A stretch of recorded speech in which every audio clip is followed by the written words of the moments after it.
Good afternoon. I'm Brian Reagan. This is Tyler Kelly. We're coming to you from Isaiah 53, verses 1 through 3. Tyler?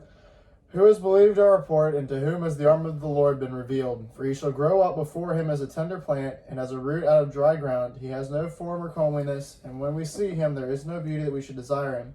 He is despised and rejected by men, a man of sorrows and acquainted with grief, and we hid, as it were, our faces from him. He was despised, and we did not esteem him. All right. Who's believed our report?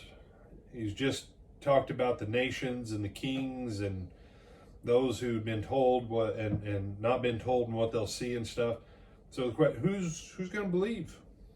To whom has the arm of the Lord been revealed? Jesus is the arm of Jehovah. You say, no. To whom has the arm of the Lord been revealed? It's Jesus who's coming. Jesus, the arm of the Lord, is the antecedent of the pronoun he. In verse 2, he shall grow up before him, the Father. The arm shall grow up. You said, brother, I can't imagine saying, oh, Lord Jesus, you who are the arm of Jehovah. Well, why not? I believe it's the Goliad flag, Tyler, for Texas. It's just an arm with a sword in it.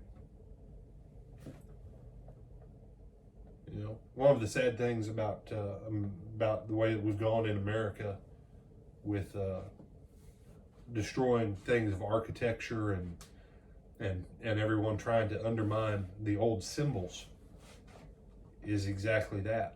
We've lost the meaning of symbolism. An arm on a flag holding a sword,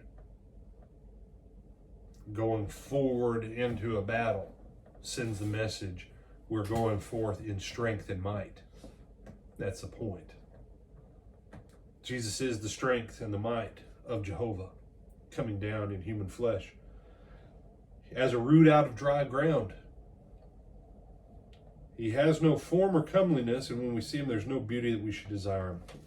Now, this doesn't mean that Jesus was ugly, so ugly that you'd have to put a pork chop around his neck for the dog to play with him. That wouldn't work because he was a little Hebrew child, and they wouldn't have had pork chops. It's all right, you can laugh, because that was kind of funny. Mm-hmm. But the simple fact is, now, I don't get it. But I've listened to some women talk about how whatever Matthew McConaughey is. I don't get it. Or back when Brad Pitt was the bee's knees.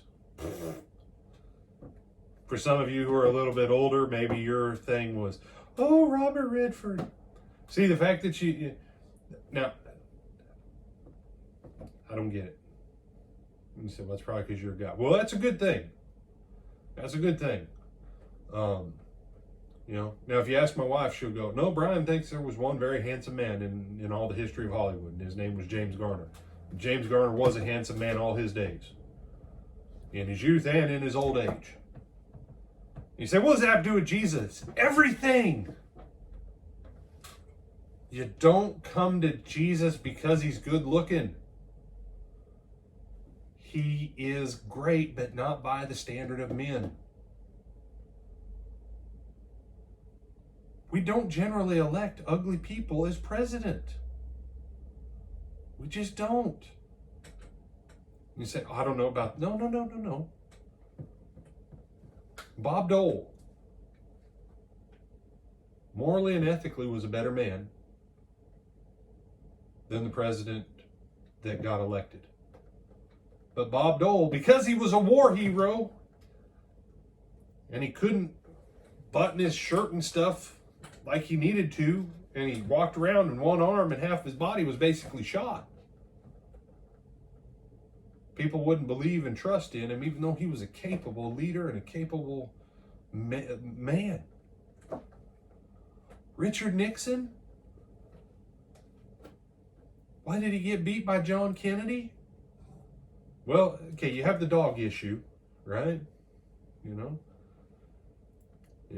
He was so unattractive, he tried to use a Cocker Spaniel to look better. But he just couldn't beat JFK. And you say, no, if you were to look at it, especially in our age of photography and pictures, we try not to elect ugly people as president. We don't like ugly people out in front of us leading us. It's just the way we are. But that's not why you follow Jesus. And that's not who he was.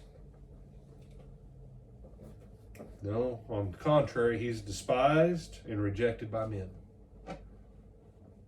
When people say, Tyler, we need to be more like Jesus, and then when things start to go even rougher with the people that aren't in submission to Jesus, then people go, how come things are so rough? We're being more like Jesus. That's why. Sinful people don't like it when you're more like Jesus. A man of sorrows, acquainted with grief. It wasn't just, it says we hid, as it were, our faces from, talk about the whole nation of Israel. But I always think about that, and I think about the apostles. They all ducked and ran, and apparently John was the only one who came to the foot of the cross to look him in the eye.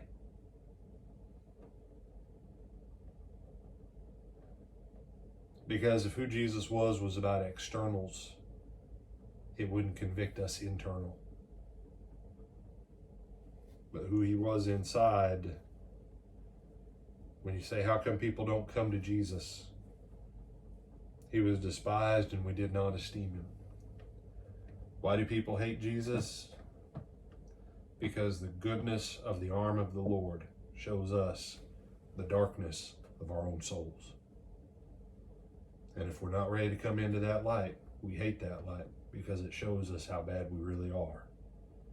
And the only thing we can do is to fix who we are internally, because it was never about how handsome we were on the outside. Do you have some other thoughts on this passage, my brother? No, sir. All right, then. Tyler's going to give us some comments on verses 4 through 6 next time. And he didn't know that until just right now. So be prayerful for him between now and the next session. I'm Brian Reagan. This is Tyler Kelly. And Lord willing, we'll see you tonight for our Twilight Talks on baptism.